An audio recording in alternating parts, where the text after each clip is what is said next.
Hello, and today I'm going to be talking about Mantic's Dungeon Saga, the dungeon crawler that sort of gives you that hero questy vibe. As you can see, this is a large collection of the Kickstarter. You've got the base game, the expansions, basically the scenery, the adventurers book, and then all the figures, and then a little box of extras of stuff I've 3D printed or plaster cast mould made. If you can hear a whirring noise in the background, apologies. I am actually 3D printing like mad for Christmas. Got a job that's about 3 hours long currently printing. Should literally be kicking off any moment now. And then if that goes successfully, I've potentially got a big, long, kind of 18-hour job to set off. So anyway, let's get down and have a look at what you actually get. Okay, so first things first, in my base box, I've actually got one set of the 3D scenery, including some nice barrels and chests. So we might have a look at those a bit later on. Let's put those to one side. You get a load of tokens. These are basically skull piles. So when you destroy skulls, they crumble into skull piles or dust, depending on how good a job you do. The slightly disappointing blood tokens, they look much nicer on the original Kickstarter, but these are perfectly serviceable. A number of various effects and little star icons, etc. Then the Kickstarter stone piles and crystal hearts, which are designed to replace these tokens. The skull piles, they look pretty good. The only problem with it is resting your figures on them might be a bit tricky, so they're lovely to look at, but maybe not as practical as their cardboard equivalents. Some spare sleeves. Dice. I'll point out you don't get these. They're a whole load of cards. So, for example, some spells, some abilities, some items. More items, more items, more items. Overlord cards. As you can see, I've sleeved them up. I tend to be pretty religious about sleeving things. As I say, I used to play Magic, so there you go. I've also chucked in a pencil. Doesn't come with the game. And some more sleeves, apparently. Not sure I got so many sleeves. Then you get all the tiles for actually laying out your boards. Then your rulebook, your necromancer panel, and your hero panels. So let's have a look at all these in a bit more detail. Okay, so in the base retail box, you'll get a nice little quick start guide. And I'll point out the tiles, the way they're laid out. Some of these tiles are highlighted in red, so they're pretty easy to find. It also tells you the adventurers and tokens you need. So it's a pretty good introduction, and this scenario is basically the one I played as the alpha test rule set way back when I did a Kickstarter preview video. Talks about setting up the game, how a round works. It then talks about how the Overlord takes their turn.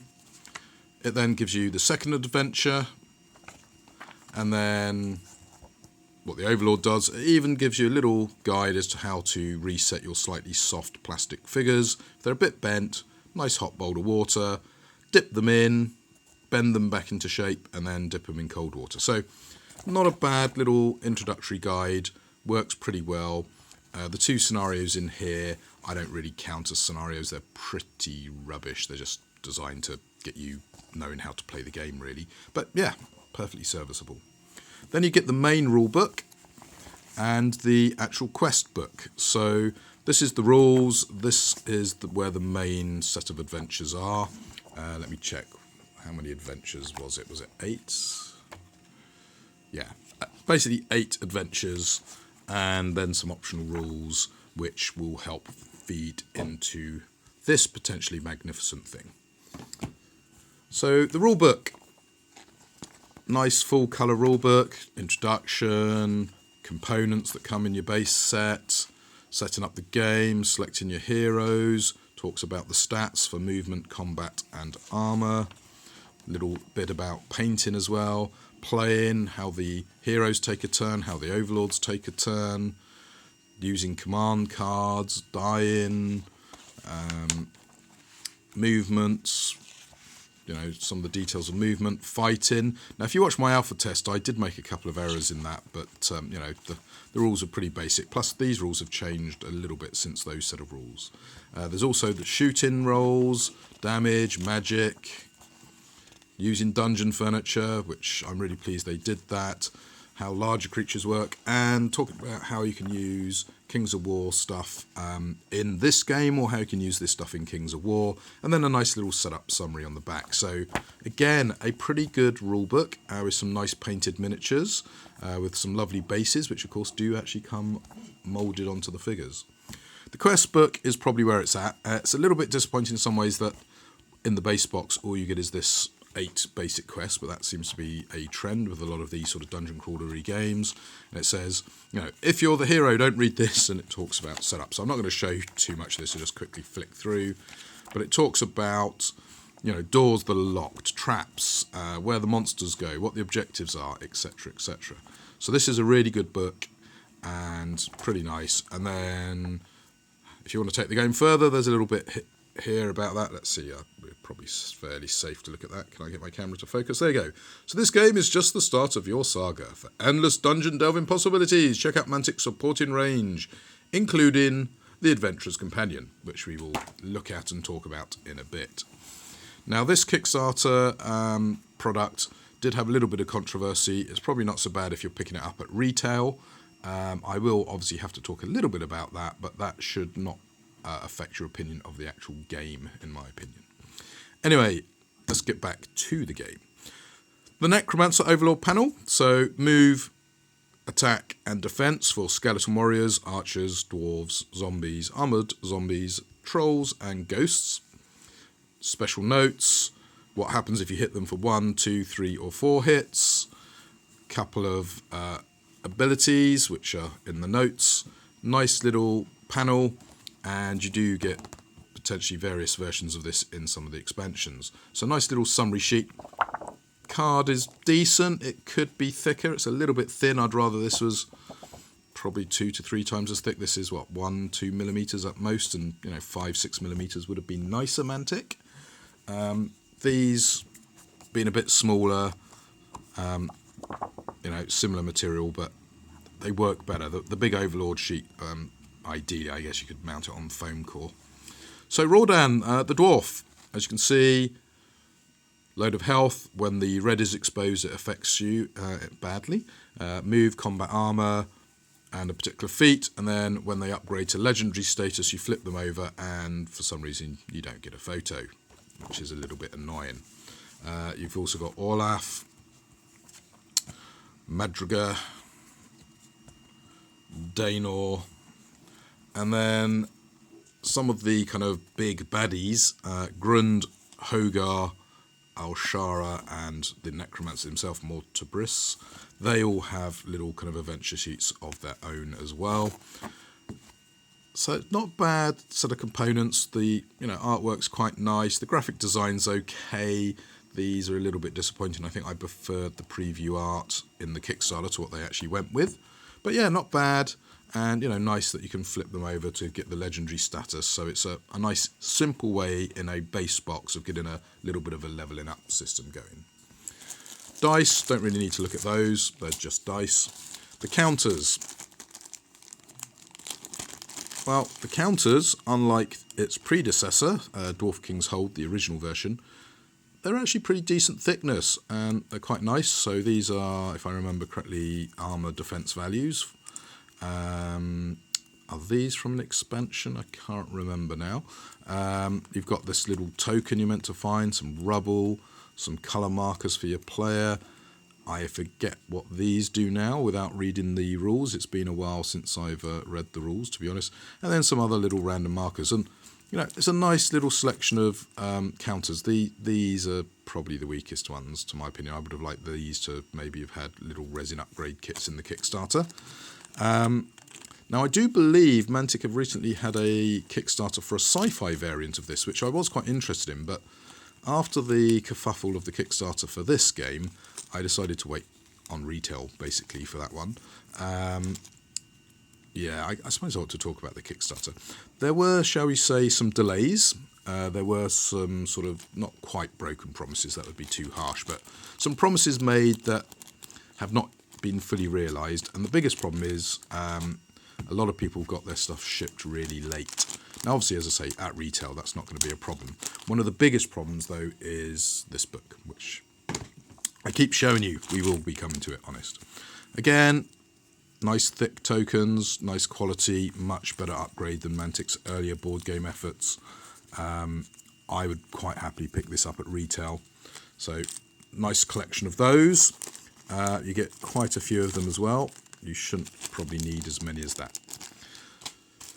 These tokens, they're nice and thick, but to be honest, they're a little bit disappointing. So I really wanted the little crystal updates.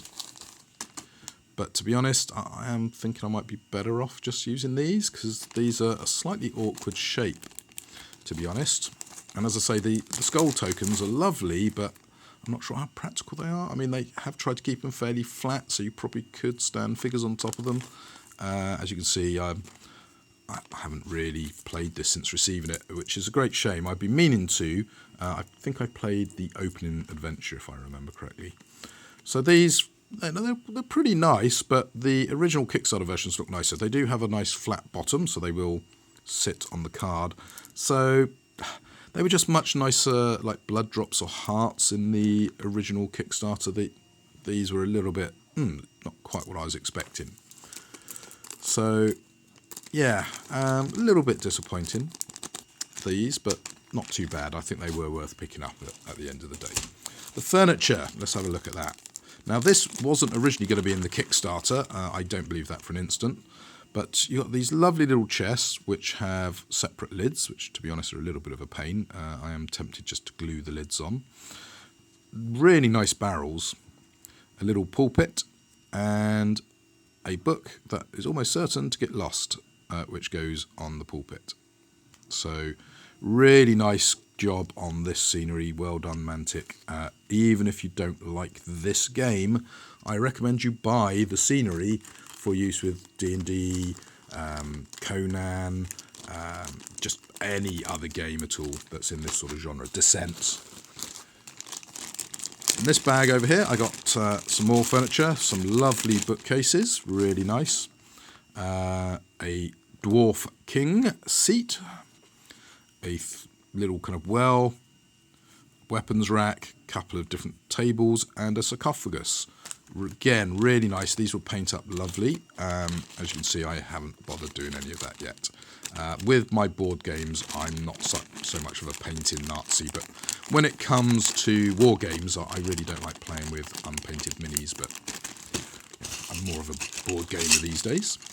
Then we've got our doors, our magnificent variety of doors. So you've got like a portcullis, plain old wooden door, nice churchy type door, sort of armoured-y wooden door, nice big double door with a drop there to protect it, and I think you get 2 of each type. Yeah, 2 of each type. So really nice set of doors, and really give you that 2.5D look, which works really, really well. So these are excellent, and you can buy these separate from the main game. If I remember correctly, the retail box might come with just one set of scenery, which is basically one of these bags. I did buy a few extra bits, I have to admit, which will come in very handy for some other games I've got. You also get these terrible clips. Do not use them. Let them burn in hell. Those clips are designed for tiles. Now, these tiles, I am very mixed in my feelings about these tiles. Oh, God. Try not to damage them. Okay, so they've got squares for movement. They've got some nice artwork. They are double-sided. So, quite nice, yeah. They don't really go together very well. I mean, if you look at the colour tones between the two of them, now some people like that. It makes the tiles not be too monotonous. It just makes the board look a bit busy to my mind. That's a range ruler for spells and combat attacks, by the way. So let's put that to one side. But, yeah, nice variety of tiles. They're pretty decent. Some controversy over the fact they don't lock together. Well, the great thing about them not locking together is you can do all sorts of crazy arrangements, which you can't do with locking tiles, but it does mean you're possibly going to need a playmat to put these on so they don't slide around, because they could slide around. And you get quite a decent set of tiles. You can buy extra tiles. I did actually buy an extra tile set, which means I can double up on this room, or I can play this room and that room. I learnt this from things like Mansions of Madness and stuff, where having an extra tile set is useful. Talking of which, the new Mansions of Madness is amazing, by the way. Anyway, biggest room, probably this lovely room where you can put the throne over here. Notice how I've got some colour rubbed off on some of the tiles. I could let that bother me, but to be honest, I really, at this point, cannot be bothered dealing with Mantic's customer service. They're normally pretty good, to be fair to them. But, you know, I got so many of these tiles that I'm not going to bother about that. I mean, I might even just put a little blood stain on there or something at some stage. Little connecting tiles as well, so you can do all sorts of crazy designs. So I think that's a pretty good set of tiles there. Tell you what, let's tidy that up later, because be here all day. So let's move that out the way. As you see, little blood stains and stuff on them already. Little kind of lit vents. Oh, and a short range ruler. I was wondering where that had got to. Then you've got the cards. Now the cards, once they're sleeved, are pretty good. They're a little bit thin, but they seem pretty durable. Are they linen? Yeah. Sorry, guys. I don't know what the obsession with linen cards and linen tiles are. I cannot stand linen. It gives you that horrible texture that lets the ink rub off, like that tile I showed you earlier. I mean, look. Ink's rubbed off, and that's because it's linen tile rubbing up against each other. I hate the damn stuff. Please stop with this obsession that linen is somehow better quality. No, it is not. God, Rob Rants, part 74. Okay, abilities. Items. Here, let's separate these decks out a bit. Wow, there's lots of items. And then I think that's all the Overlord cards. So you've got 4 main decks. Overlord, item, ability, spells. So abilities, for example, you can get tough. At the end of the round, roll a dice. On the roll of a 6, the hero can remove a wound. So, nice little ability. And you got a Magus, a Magister, a Sure Shot, Frenzy. So these, you know, fairly limited set of abilities for your characters.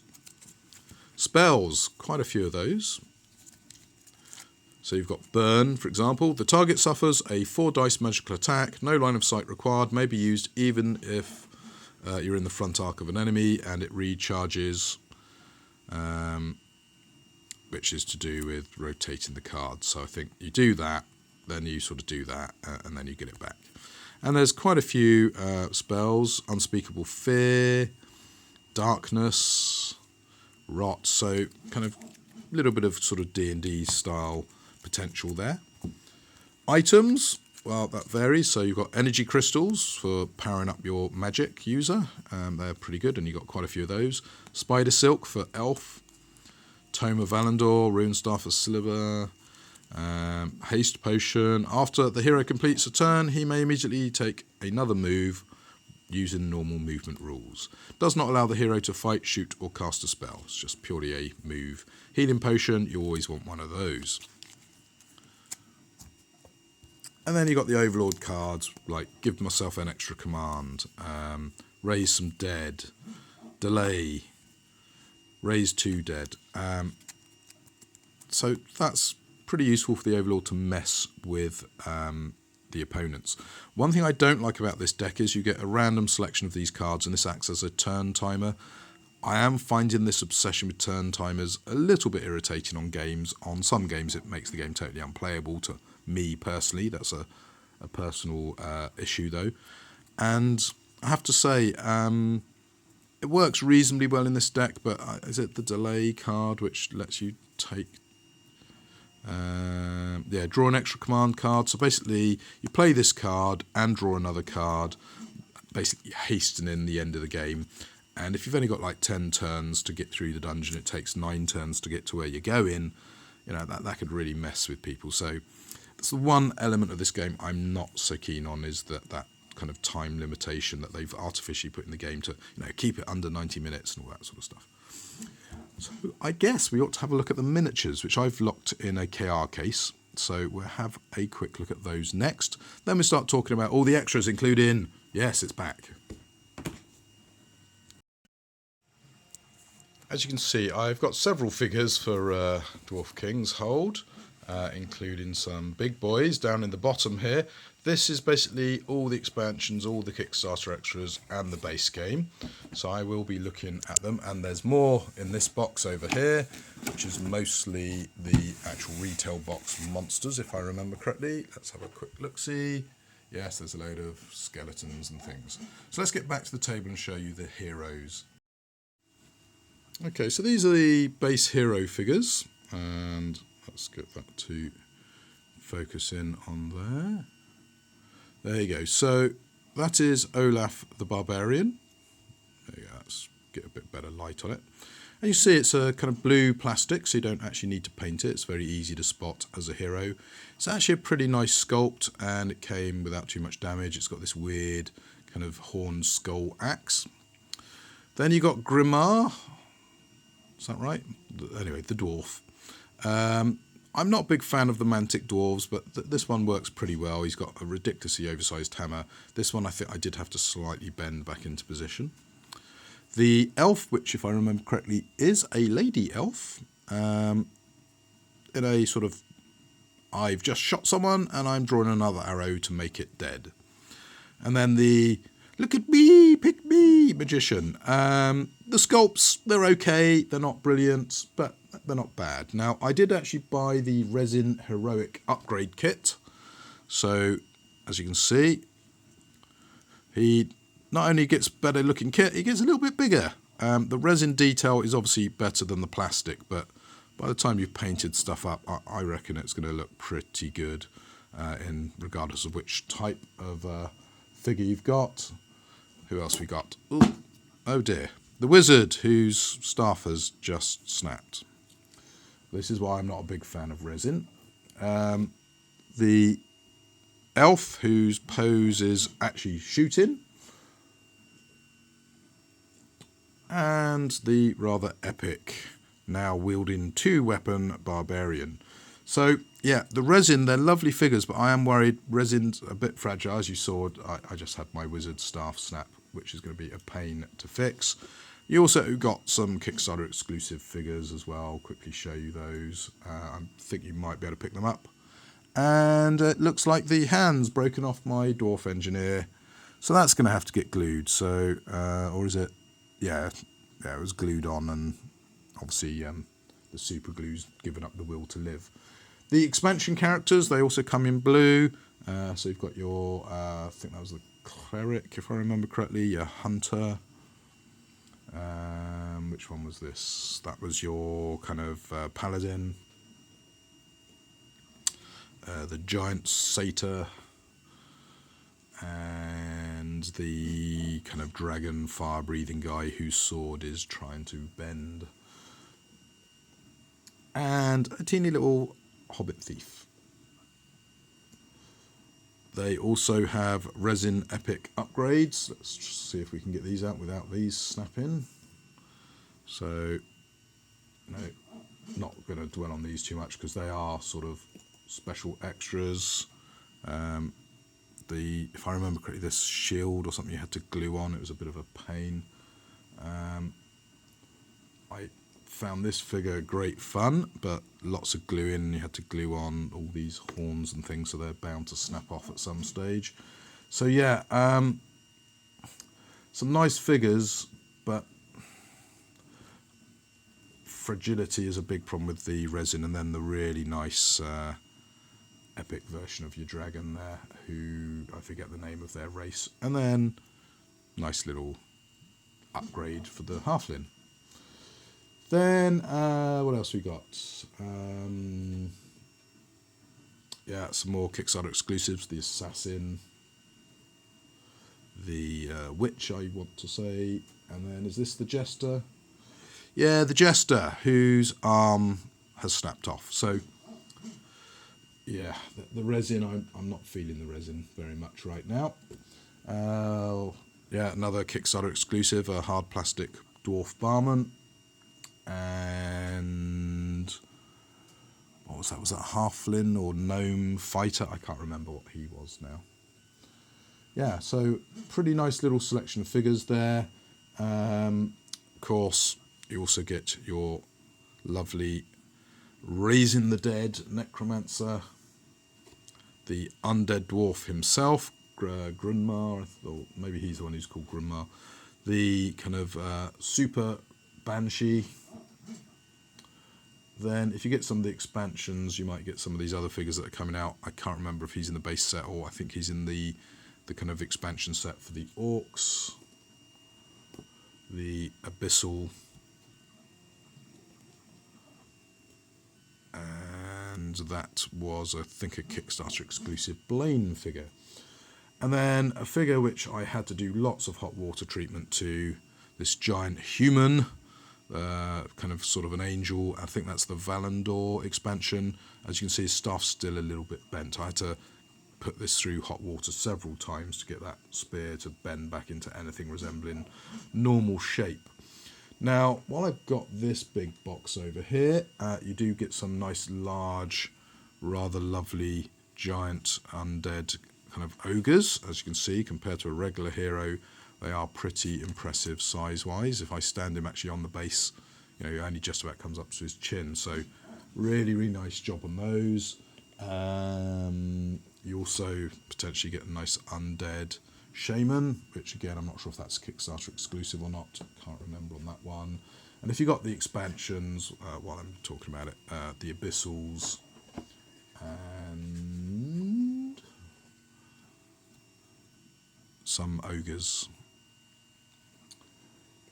And then a figure that lots of people have been quite keen on, the dragon. It's a nice big figure and it's pretty decent, but I don't know how I feel about him. He's okay. Yeah, that's where the wing goes. And then the other wing, had to not assemble it to get it back in my case. There you go. It clicks together quite nicely. And as you can see, that is a pretty impressive figure. It's way, way bigger. But this little fist icon here, fist is meant to lock into a hole here, and I'm going to have to do a lot of hot water and super glue. Let's take his wings off. There you go. It's clicked in. No, it's not. Yes, it is. No. So the problem with this really nice high detail kind of PVC, it's a little bit bendy, and as such, the figures don't always have the rigidity you want them to have. But as we discovered with resin, sometimes that's a good thing, because resin tends to snap. Anyway, let's get to this other box here, which has got all the skeletons and zombies and things. Okay, so as you can see, we've got the undead here, and then because I've got all the expansions, we've got the orcs and goblins, and then underneath the orcs and goblins, we've got the abyssals and the undead god Baal, who was an epic picture and a very disappointed miniature. Anyway, let's have a look at the stuff from the base box. Well, the most uninspiring figure in the base box, in my opinion, is this wraith with the ball and chain. It's a potentially flimsy figure, but because it's made from this interesting plastic they've gone with, it's actually more robust than it looks. The very exciting undead dwarves. There's not many undead dwarfs on the market, so if you want some, you might want to try and pick some of these up from Mantic. The figures that are going for a dance, yeah, you probably need to hot water or just dab glue this back foot down. Or you just have them sort of running towards you. The zombies. There is a variant sculpt, which is this guy here, who's really running forward to come and kill you. Then we've got the rather cool kind of revenant zombie, I guess he is. The scythe skeleton, which is my least favourite skeleton. The archer skeletons, which, yeah, I'm not so keen on archer skeletons either. And then, yeah, some nice little sword-wielding skeletons, my favourite. You can easily substitute these with Mantic's excellent undead range if you don't like these particular figures. But then you might have to buy some of these rather nice bases, which I haven't really focused on. They're really, really nice dungeon crawl bases. They are slightly different size to the standard Mantic bases though, so just be aware of that if you're wanting to use these. I think these are, they're not 20mm, are they 25mm? Anyway, they're slightly bigger than the standard square ones that come with Mantic Games figures. And again, my camera here might not be quite able to focus, but it's pretty good detail on that. Even though it's white, which doesn't traditionally show up the detail quite well, you can see it's quite nice. Potentially a little bit of sword bendage for the hot water dib, and is that a mould line on the front of his boot there? I think it is. So a little bit of clean up if you want to. A little wash would be all you'd need for a basic, just to bring out the pop on the details. But obviously being white, you know, you could maybe just paint up quite quickly these figures, or just leave them as they are. Let's quickly show you some of the expansion figures as I got the box out. So we got the orc little beastie, the teeny horde of goblins, which are quite fun. What else we got? Bowman, so sort of goblin bowman. Is that a goblin? Yeah, sort of goblin warrior. Goblin spearman, so quite nice there. Then the rather interesting dual weapon orc bowman. And then basically the final variant is the two-handed axe orc, who's pretty nice sculpt. I have to say the orc set does have some really nice figures. Let's quickly show you the abyssals as well then. These were quite exciting. So we've got this sort of Ifriti sort of raising up out of flames character. It's quite fun. The Cerberus-y type three-headed hellhound. The the succubus type character, running forward with her little bladed arms. The throwing a ball of snot, obviously a fireball casting sort of demon. The rather disappointing comedy spear chucker, worst figure in the set in my opinion. Little warrior. And where's the other figure? There he is. The sort of chain wielding, snot throwing guy. Anyway, that was a quick look at the figures. That's probably quite enough time. Let's get to the expansion boxes, which are those over there. Okay, now because I backed this on Kickstarter, I got this dark box variant, which comes in this sort of grey cover slipcase, rather than the more traditional red, which I got for basically all my furniture.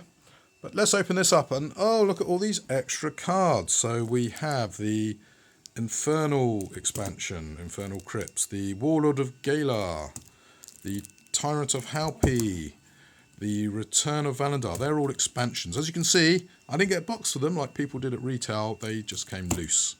Then the Adventurer's Companion decks, which, as you can see, I haven't opened. The Dungeon Saga Dungeon Journal, which is allegedly meant to enable you to play with your original Dwarf Kings Hold stuff. A little bit disappointed with that. Rather pathetic create your own character sheets. A load of extra tiles. Oh, God, getting it all out. So these are, if I remember correctly, the duplicates of what come in the base set. And as you can see, the red is for, you know, things you should start with. Then the Warlord overview panel. So if you're playing as the orcs, you get some new heroes and also an Overlord panel. So let's get this stuff out of the box because it's going to be a bit tricky to do one-handed. See, quite a lot of tiles in there. Looks like some of the tiles are trying to break free, so I might need to open this up before they start damaging themselves. I'm not sure if this is in the retail or just Kickstarter. A nice little full art piece of artwork, which is lovely. Then the Return of Valandar tile pack including the quest book.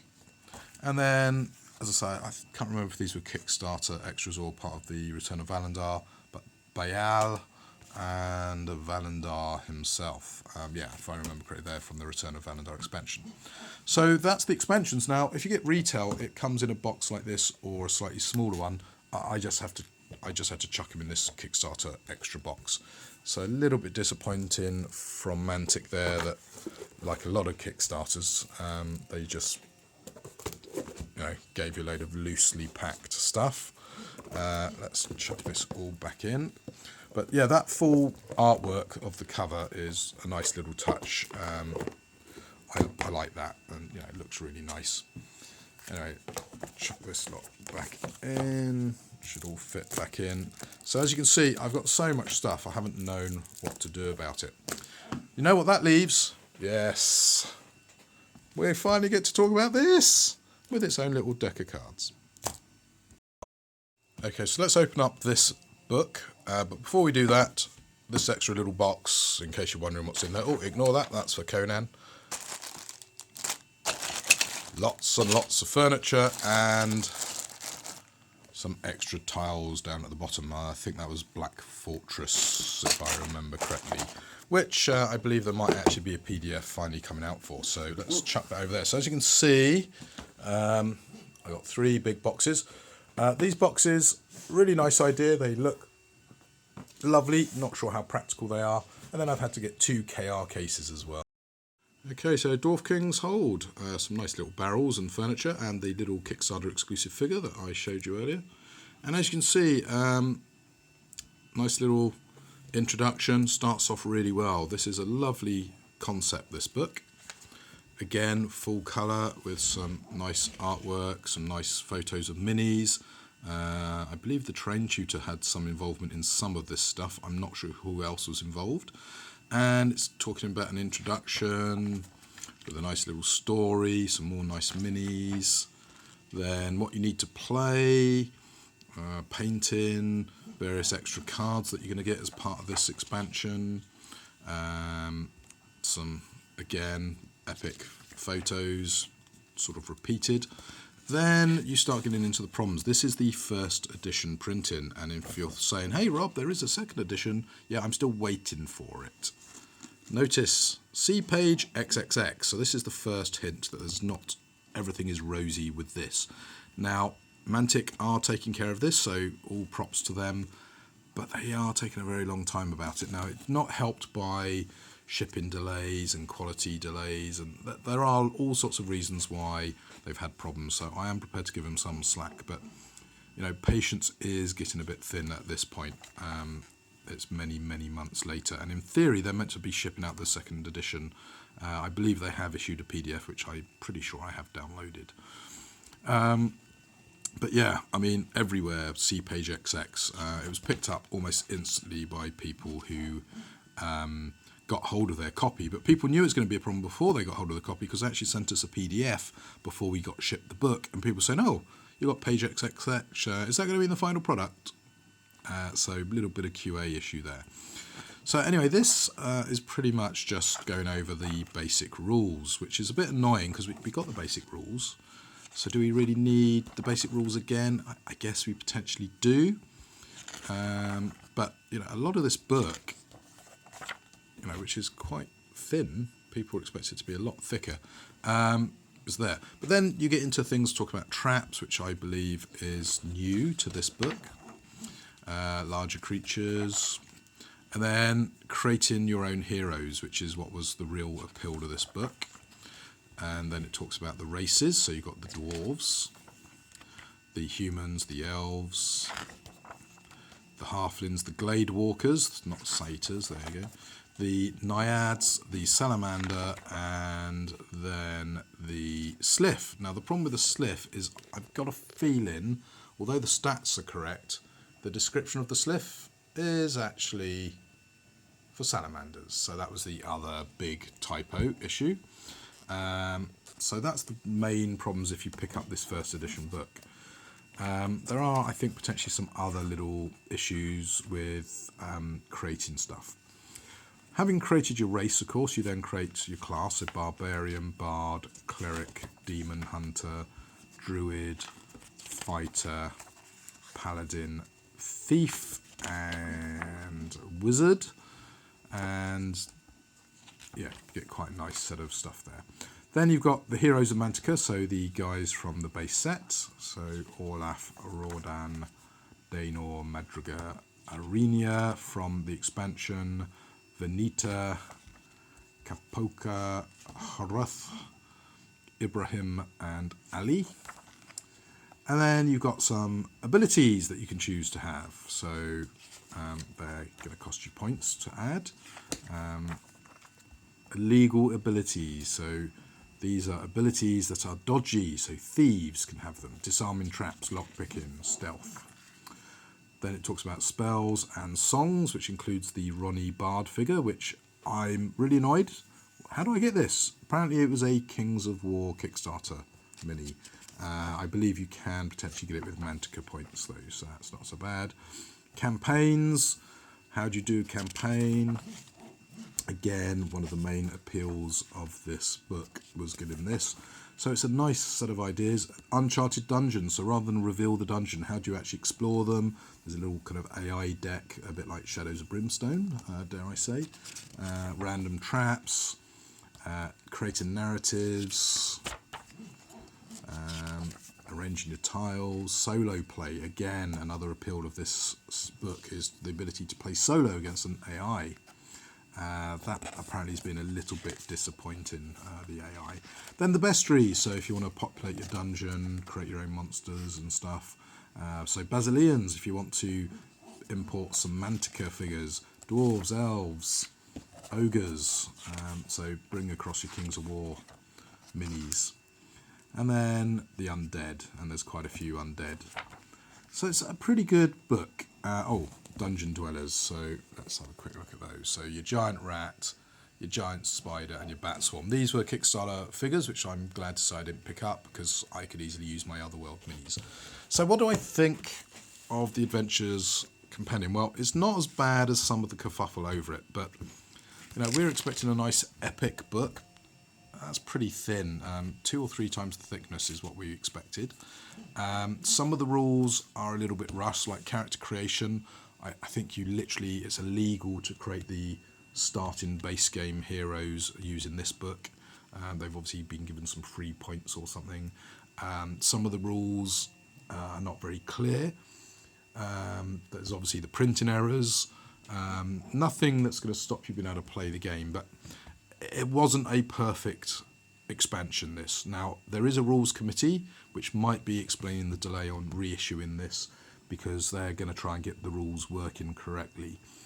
So it's a great game with some pretty decent miniatures, and you get a lot for your money. I mean, I paid quite a bit to get pretty much everything for this. I think it's a great combat system. The scenarios are okay, but there's a lot of potential, and particularly if they can get this book sorted. This book, I think, is what's going to make or break Dungeon Saga.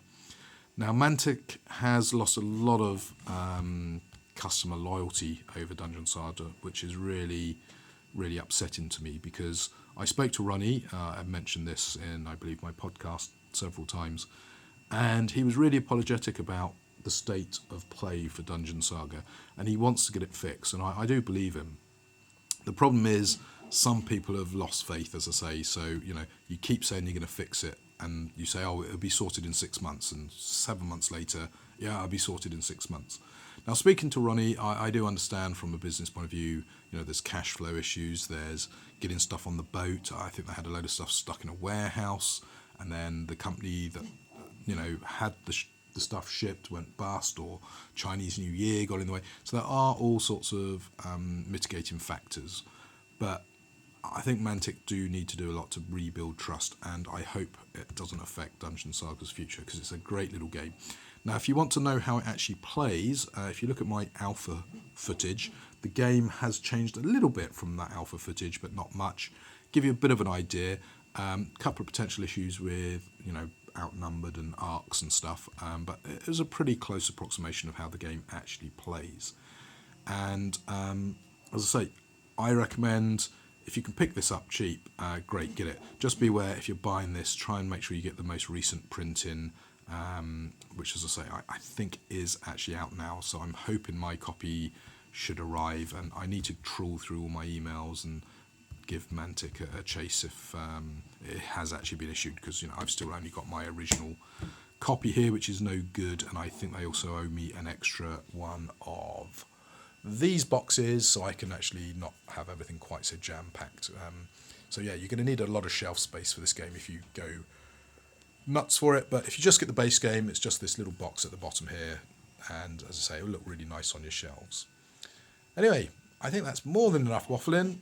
So do I recommend it? Yes, with some reservations. There are other games in this sphere. Descent, Shadows of Brimstone.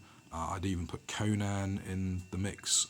Personally, of all those games, I'd probably go Conan, then Shadows of Brimstone. Then I'd put this and Descent at about the same level for various personal reasons.